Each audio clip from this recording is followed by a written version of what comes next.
Yeah, one of the things that's a common question for us is how soon should I prepare to make plans for retirement? For instance, you get a lot of people who work for corporations, huge corporations, have been there 20, 30 years.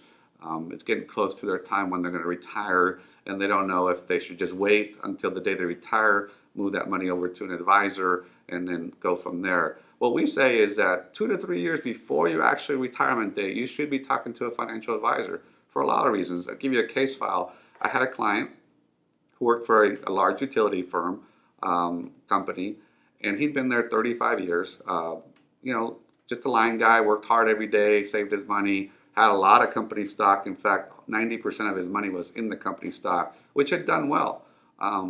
He came to me and said, "Hey, it's not quite time to retire, but a friend of mine referred me to you, and we'd like to start talking." So this was about 2 years before his retirement date.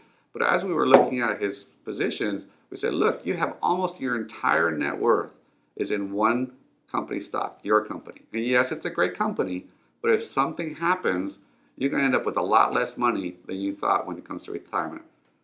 Make a long story short, about a year before he was retired, we started selling the stock. It was about $1 million, just a little bit under $1 million. The stock was trading right about 26, 27, $28 a share. We started divesting those positions. By the time it's all said and done, I think we got it somewhere between 26 and $27 a share, which at the time was a really good price. He retired a year later, a year and a half, so about 6 months after he retired, the market collapsed, the stock collapsed, that stock went down to $9 a share. So had he not, and it already started collapsing in the time frame when he was starting to retire, so had he held that stock, retired and kept it, he would have lost more than half of his money.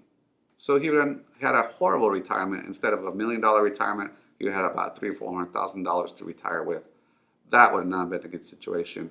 Because he listened, even though it was a staunch utility company that people say, "Hey, when the stock market could," I hear this all the time. There's defensive stocks. So if the stock market's going to crash, move to utilities because they're defensive.